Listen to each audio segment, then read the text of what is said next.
Hello, everyone. This is Eric Diaz of Marketing 110. Thank you for joining us today. Today, I am fortunate to have Rana Sabra, who will be joining us, and she is going to be talking about becoming a business owner and how you can do that professionally. So let me read you her bio. She's a transformative business advisor and founder, mother, and university professor dedicated to supporting women entrepreneurs to start, grow, and scale their dreams. She partners with business owners, entrepreneurs, and executives to design profitable action steps for building highly effective marketing systems and strategies, creating an online presence, and discovering opportunities for growth. Her motto is leadership through innovation, empowerment, and caring. So join Rana today as we discuss how students can start and grow their dream businesses. So Rana, again, very appreciative of you having you on today. If you would just tell us a little bit. It seems like you do a lot of things. So like if you would just tell us what your average day is like, or maybe average week, if that's easier. Thank you so much for having me, and it's an honor to meet your students and your class. So I used to have a marketing agency, and then a few years ago decided to shift all of that and just focus on building entrepreneurs and helping entrepreneurs grow, helping them grow by giving them the tools, simplifying the processes for them, and most important, focusing on the mindset. And this is all what this is going to be. Our presentation today, or our session today, is going to be about. Entrepreneurship is not just having a good business idea or being in a lucrative industry. Like everybody is now jumping into real estate in Arizona, right? But entrepreneurship is a long-term goal, a long-term trip, and you need to have both. You need to have the mindset and the strategy and the passion for it.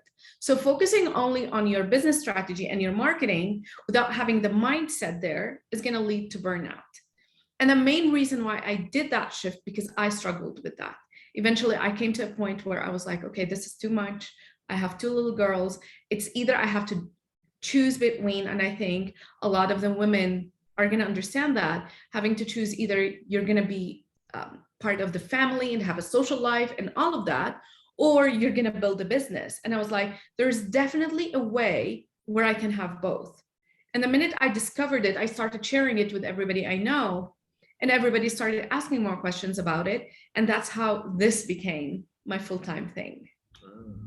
That's great. No, I like to know how people get their start. So no, that's great. Yeah. So tell us more about your business. And if you have a presentation, I think it would be great if we could share that with the students, and I think they'll actually answer a lot of the questions that we got submitted so far.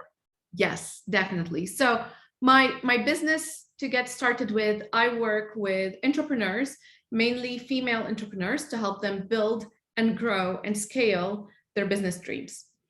We do that through mindset and strategy and creative strategy, but most importantly, by empowering them with the process, teaching them how they can grow even if we're not there. So just teaching them how to get started and letting them do it on their own as they go. Okay, so I have a small presentation that I'm going to share. Okay, here we go. So today is about how you can create your own success story, because every one of us must have the opportunity to be their own success story. So first of all, before you start thinking of, oh, I'm going to do this, I'm going to start a business and all of that, think about, what does success look like for you? So, and that has to evolve. It should evolve because you are evolving, you are growing, you are changing. So when that started for me, success was having an international marketing agency serving both parts of the world. That was great. However, when I got married, had kids and all of that, it became different. My success is being present. My success is being able to fulfill my duties, both towards my employees, my clients, and also towards my kids and friends and all of that. So start by writing down, and I hope that when you are watching this, this video with us, that you have a piece of paper and just answer all of those questions. Write them down. So Question number one is, what does success look like for you? Write 2 sentences, explain it in details. Is it money? Is it presence? Is it relaxation? Is it peace of mind? Is it opportunities? What does it look like for you? For most of the entrepreneurs, we measure success through, first of all, income. If you're an entrepreneur and you're putting in the hours and you're not making enough money, then you're not successful. So you need to have the income. You need to have the network, because you have to be resourceful. And for you to become resourceful, you need to have people you can ask for advice, people you can send referrals to, people who send referrals to you. And that's by building a network. Second, public validation. And no, it doesn't mean just the number of followers. It doesn't mean that you need to have 10,000 followers so that you are successful, because a lot of the times people have 20,000 followers, 50,000 followers, but they're not successful because the number of followers is not equal to the income that you're generating. Public validation means that you are seen as an authority in your industry.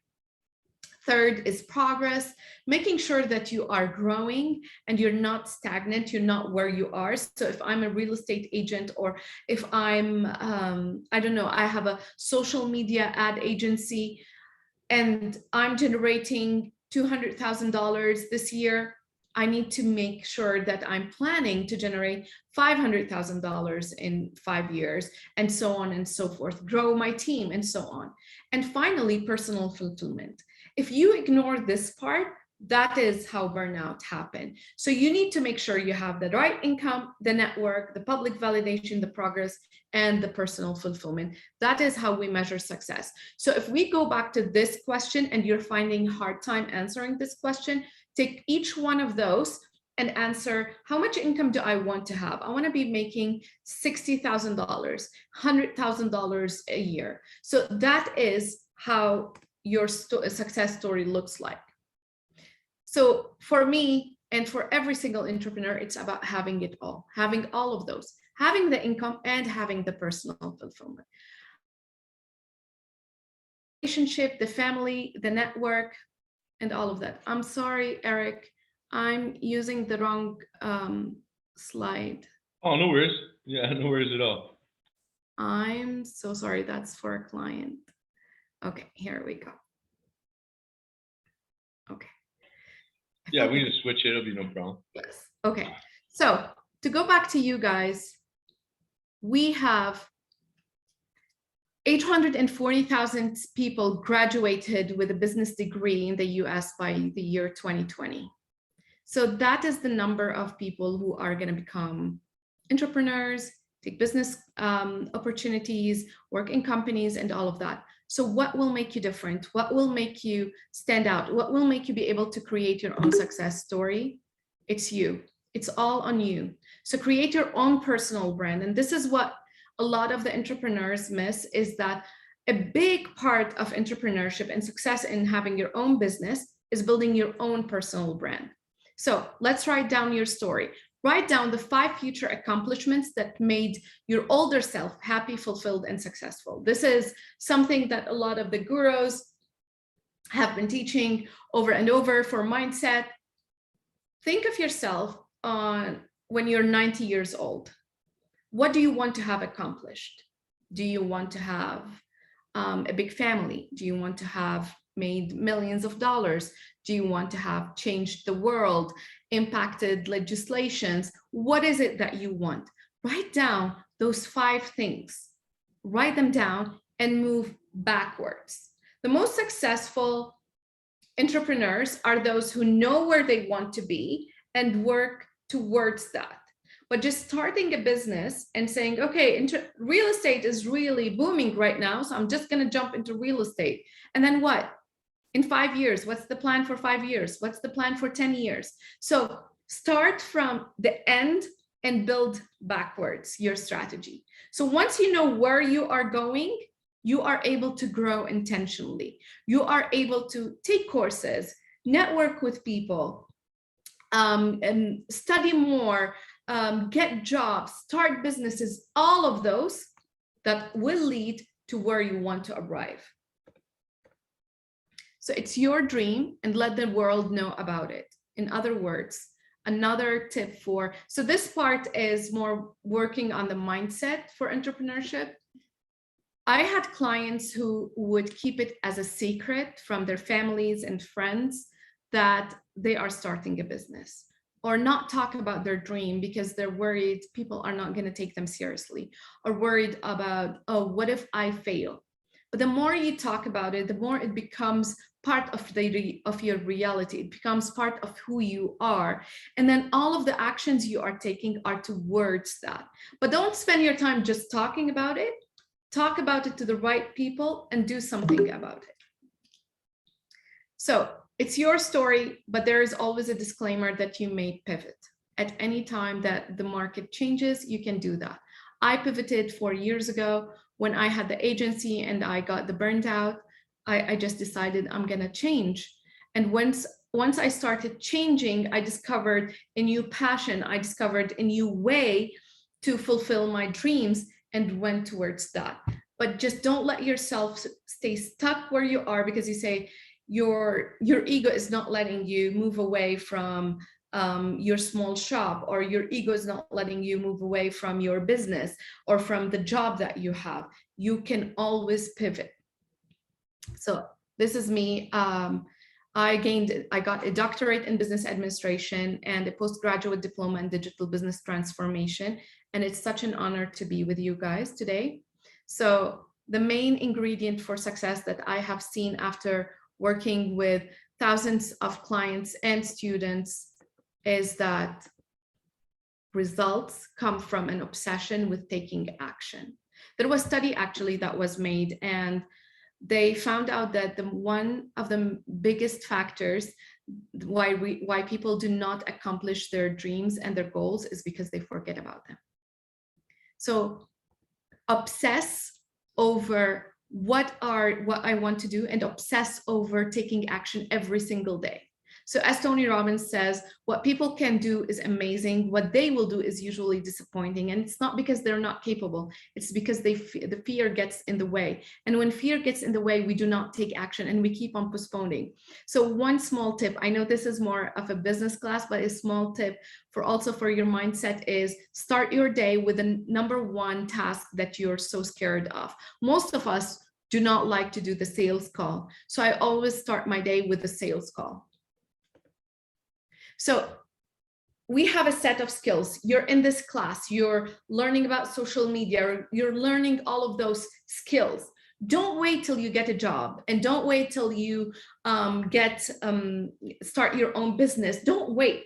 Use those skills by taking action. Use those skills. If you still don't have a business or you still don't have a job, build your personal brand. So the skills that you are learning with Eric, apply them, take action. This will build momentum for you. You get used to posting on social media. You get used to creating content. You get used to doing sales pitches. You get used to all of that.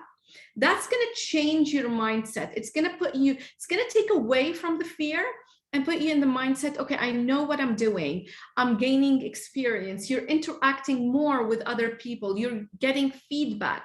As you get that feedback and your mindset is changing, you're building more skills, and so on and so forth. This is not something that I've created. This is something that I've learned from one of my mentors. So another bonus for building our mindset for success as entrepreneurs is proximity. You are the average of the 5 people you surround yourself with. There is a reason why I chose the top business schools in Europe to attend, because I know that the people I'm going to graduate with, this is going to be my network for the future. Those are the people I'm going to build on, and so on and so on. So find the group of people that will help you grow. Find a mentor for yourself. Follow those mentors on social media. And it's so easy to get access to those mentors, but also find a local mentor you can talk to once every month and all of that.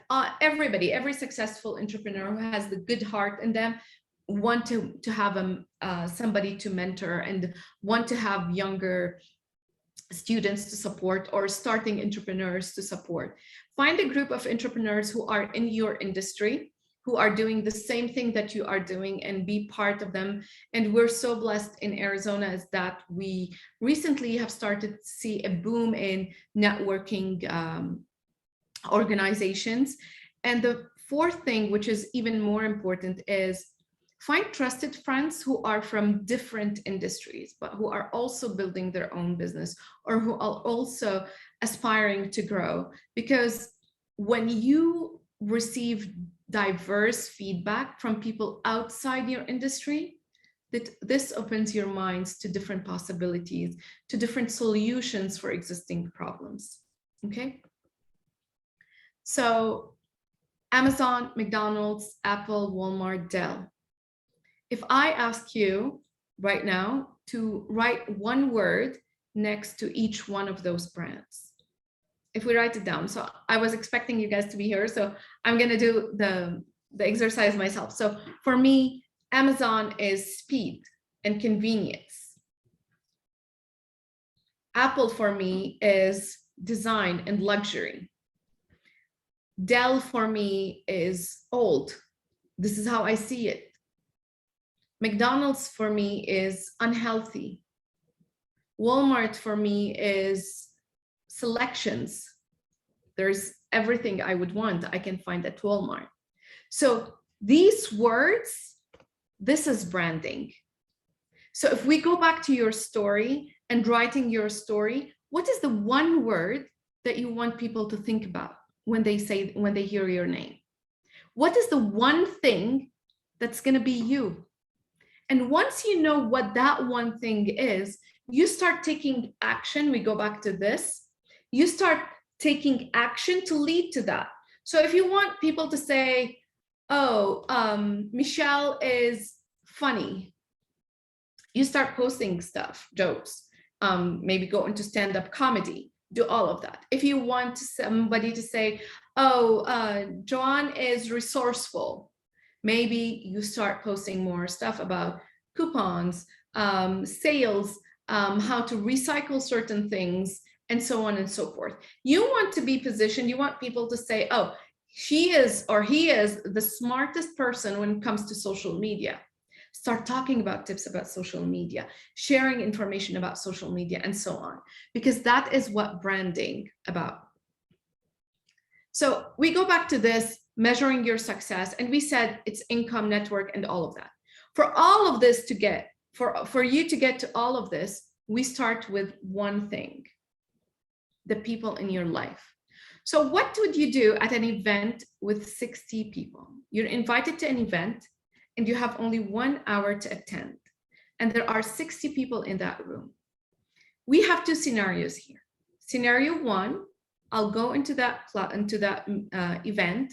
I'll go to that event and I will have 60 business cards, say hi to every single person there, give them my business card, spend 1 minute with them, say, hi, my name is Rana. It's nice meeting you. Can I have your business card? This is my business card, and so on. And I leave. And when I leave, I'm going to leave with 60 business cards that I've collected, but I've also spent 60 of them. I go home. I send 60 emails. Most probably one or none are going to reply back to me because I was not able to add value to them. And most probably they forgot about me. And most probably I forgot about them because spending 1 minute with a person is not enough for you to get to know them. Scenario number two is I do my research before going there. And I decide I'm going to talk to only 10 people. I take with me 10 business cards and I reach out to the 10 people I've researched that I know I can help or they can help me or I want to collaborate with. And I'm spending 6 minutes with all of those 10 people.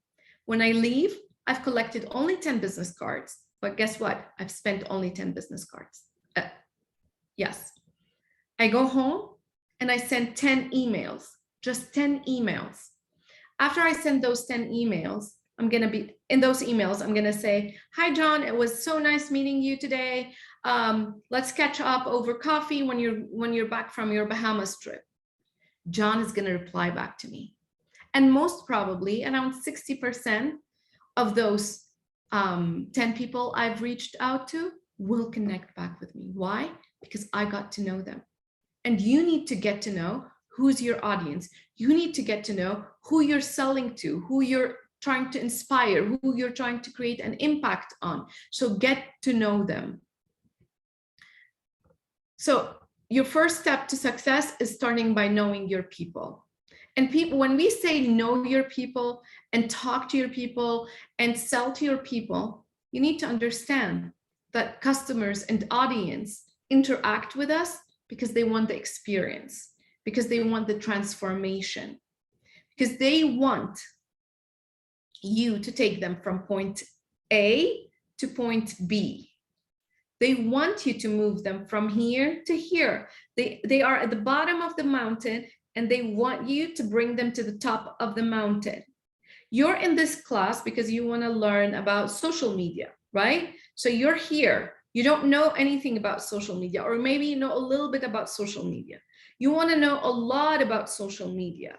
So this class is going to be a very good class for you. You're going to love it. You're going to recommend it to everybody and all of that, only if you were provided the tools so that you can make that trip from here, from zero to hero. So once we focus on the fact that customers want experience and transformation, they don't care about the how, they don't care about what you're selling them, they care about their personal transformation and why you are doing it. Okay, so customers buy when they feel understood, not when they understand you. So that old notion of writing long blog posts where you're just talking about your experience and all of that, it's not going to generate for you income. What is going to generate for you income is when you write those blog posts and you actually talk about how you can help them transform, or you tell your story where they can see themselves in your story. So do this exercise before you start posting on Instagram or on any of the social media tools, or even doing in-person sales.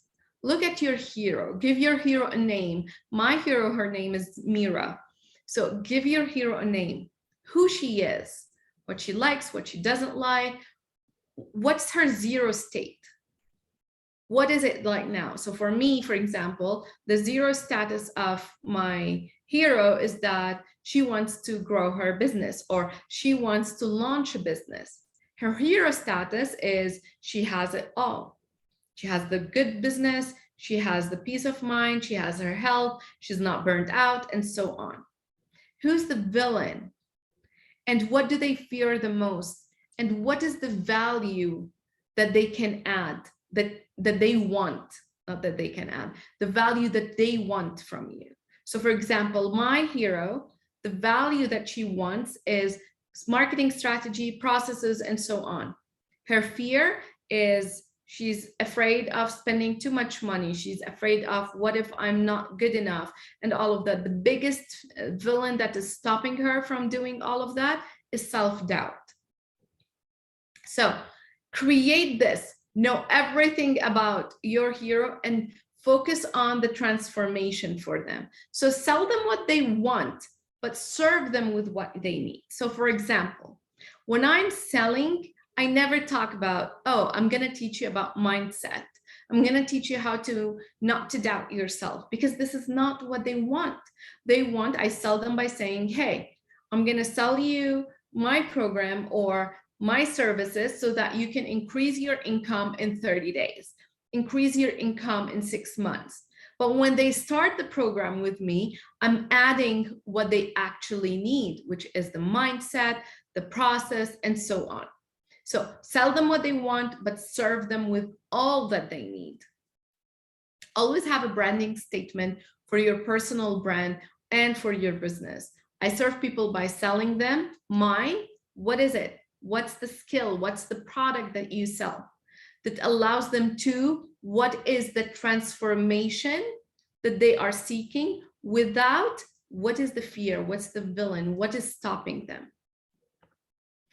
So the secret formula for your sales is fall in love with your customers, not your product. And this is something that we see a lot with entrepreneurs, where we get too attached to our product and to our services, but we do not understand that the market has shifted, or that customers are shifting, or that customers don't like it. And we've seen that big examples during COVID, where a lot of the businesses did not want to adjust and adapt to the fact that we had COVID, we had lockdown, and they did not shift with that. While as companies that actually shifted, so for example, movie theaters that started doing live streaming and all of that, doctors that started doing Zoom calls with their patients and all of that, they have shifted the way that they're providing the service, shifted a little bit of their service, because what they wanted to do, what their main focus was, serving the customer and not the product itself. So whenever you are writing, selling, talking, anything about your business, your services, your products, always start and end where people are going to say, me too, not so what. So if I have started this presentation by telling you, oh, I've achieved this and this and that, you're going to say, so what? But I started by telling you my story, how I was running the business, I got burned out, and then I shifted. Some people are going to say, oh, me too. Yes, I shifted. Some people are going to connect with me. Yes, I got burned out. And some people are going to connect with me by saying, okay, so I have a business and I feel I'm heading towards the burnout. So always focus on the me too. So always, whenever you're selling and you already know your audience and who your audience is, figure out who's their villain, or figure out what's their biggest fear, or figure out what is it that they want, what's the hero state that they want, and start with that. So let's commit to taking massive action today. Thank you so much. And I hope I answered some of your questions. And I think we're going to go with Eric to answering the other questions, right, Eric? Yes, that was really good. I appreciate it. I think that's a great deck to share with the students. So I looked at a lot of the questions that we had, and I think I'm able to narrow down on the ones I think are probably maybe most relevant, or I guess haven't already been answered from some of this. So let's talk about, I like the thing that you mentioned, which was like choose one task each day, right? Could Yes. you, like, what should that look like? I imagine that's not like, I don't know, check my email. It's not something like that. Yeah, it's like, so, yeah, talk more about that if you would. So it's not like doing one task per day, but it's about starting your day with the hardest task. So figure out, again, what is your fear? What's your villain? So for me, for example, my biggest villain, the thing that I don't like to do in my business, is doing those calls, those sales calls. So I start my day by doing those sales calls. Figure out what it is that is stopping you from growing, and you know you need to do it to grow, but you're not doing it because you feel it's too complicated, you are scared of it, it's new, you need to spend more time on it, whatever it is.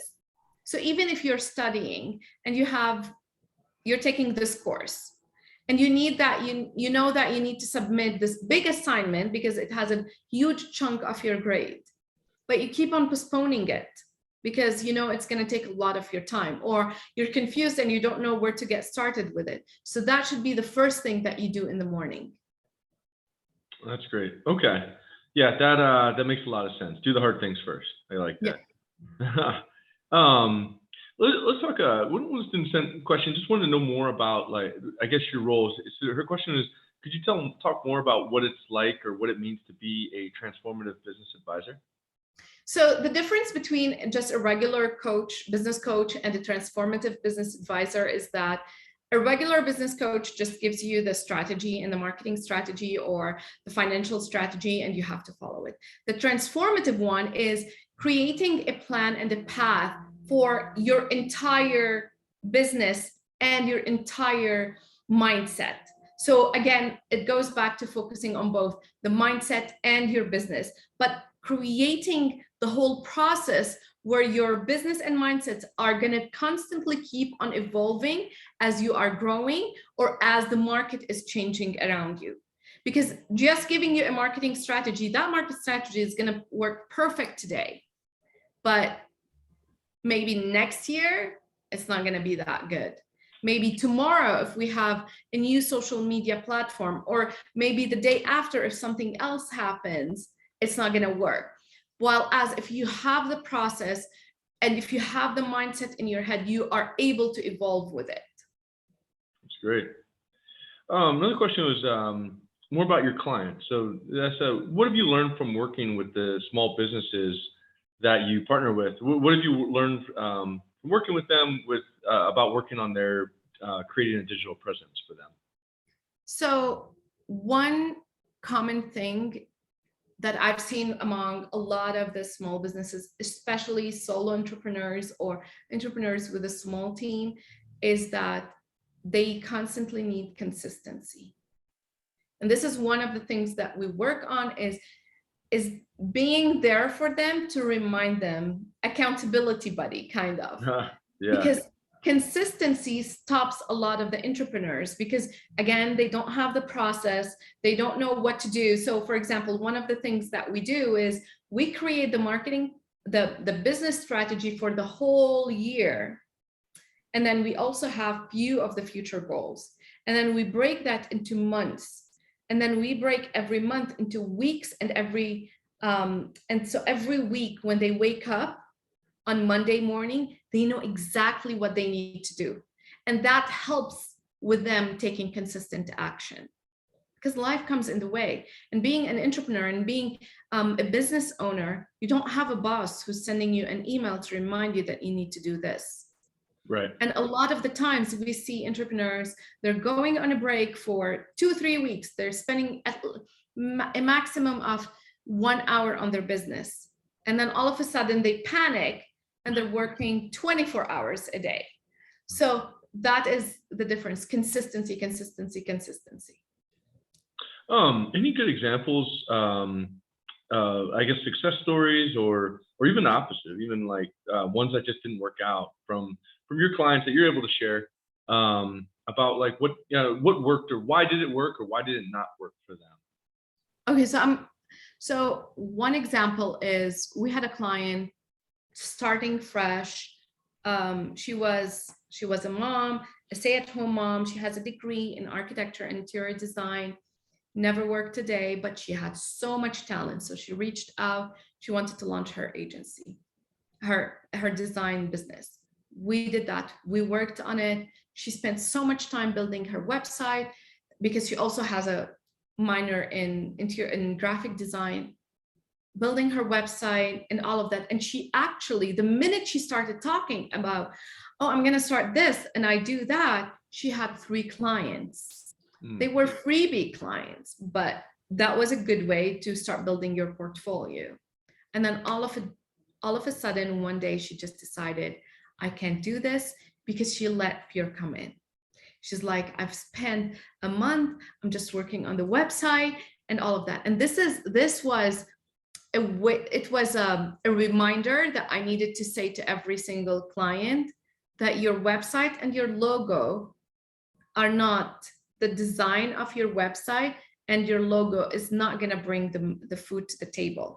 Yes, you need to have a good converting website. You need to have a decent, nice looking logo, but don't, because again, we're too scared of taking the big steps and doing the calls and putting ourselves out there. So what we do is we go to the easy thing. Yes, I can dabble a little bit with my website. I can keep on tweaking my logo and all of that. So that was a failure. But a success story was, I had a friend, she wasn't a client back then, a friend, she came to my house, she was visiting, and she was like, you know what, I have this business idea. And she talked about it for 20 minutes. I was like, you know what, do you have a minute? I grabbed my computer and we sat down and we created her logo on Canva. She doesn't have a website yet. We just created an Instagram account. She posted 2 pictures on Instagram, and now she has a successful running business. And that was 3 months ago. Yeah, I love that. I love the example. It reminds me of when I heard there's a guy who's talking about, well, if you want to say you want to start a taco truck business, he's like, basically the thing you need to do is not to set up your website and figure out like, oh, how do I set up a LLC, or should it be, what kind of business, you know, kind of like the easy stuff, like you said. Yeah. You need to figure out if you can actually sell those tacos. Like, who's gonna buy those tacos, right? So like, like the most important part of the business, right, is what you should be focusing on.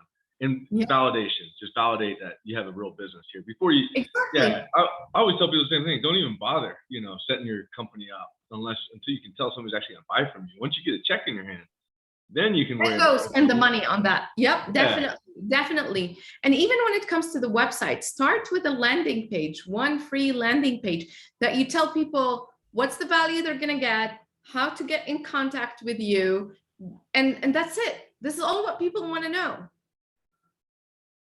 That's great. Perfect examples.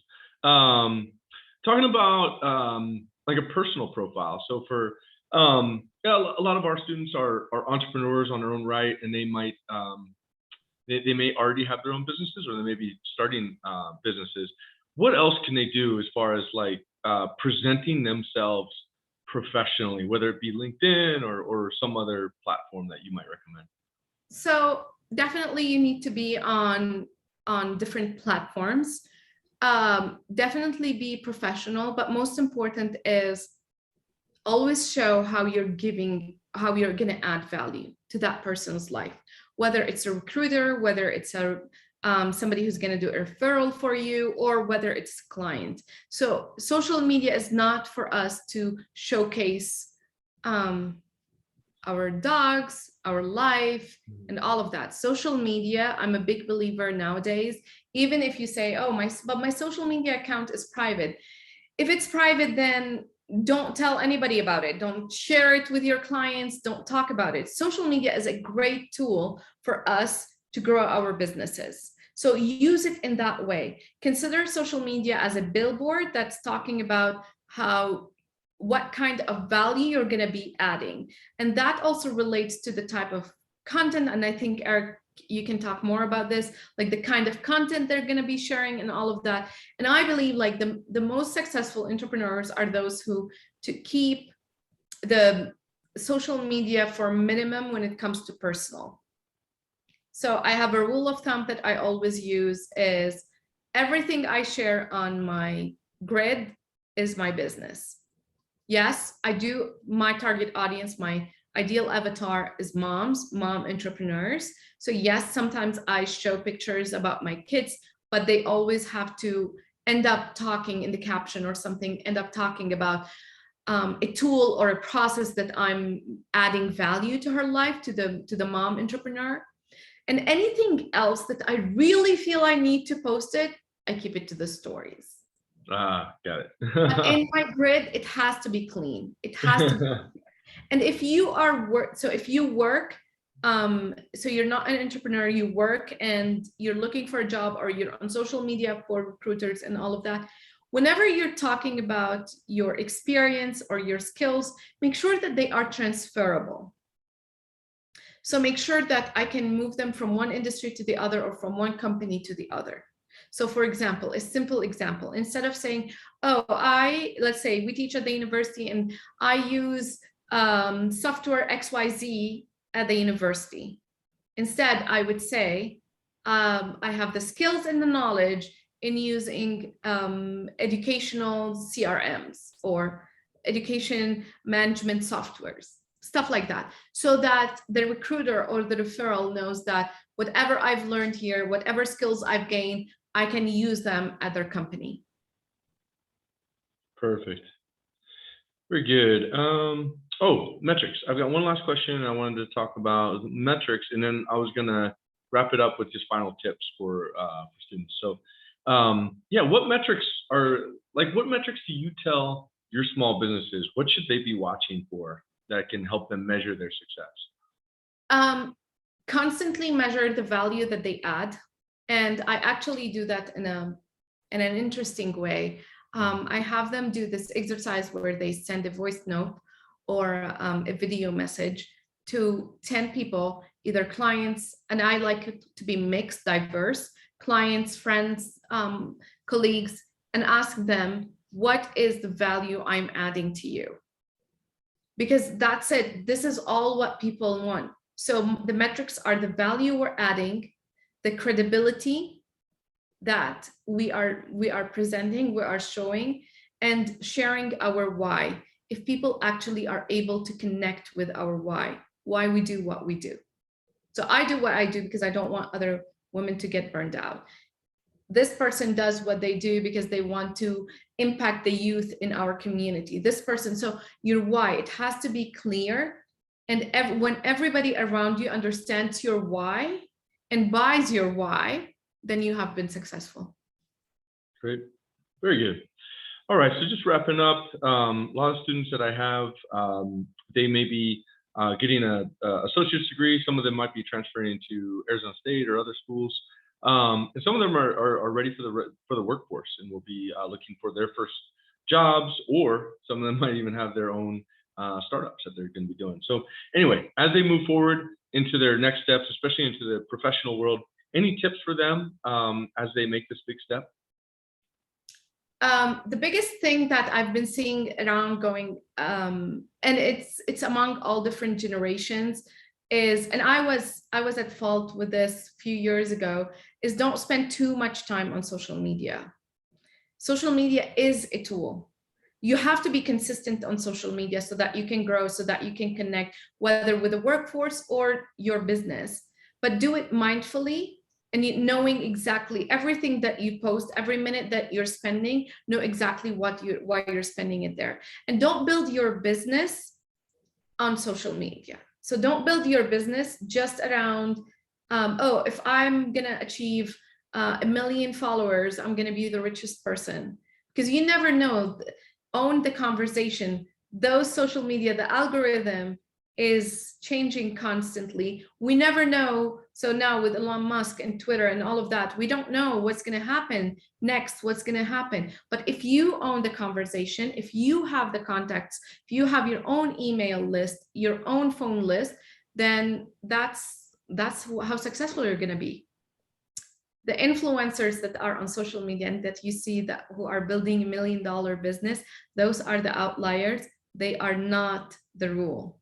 Yes, you might be the outlier, but you're going to be the outlier if you commit to spending 10 hours a day on social media. So if this is what you want to do, great, do it, be consistent, you'll achieve it.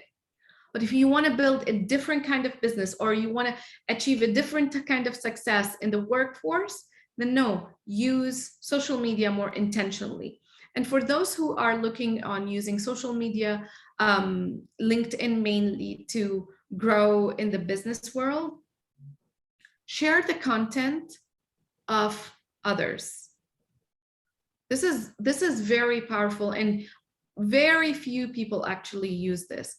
Collaborate with others on social media and share their information, share their content.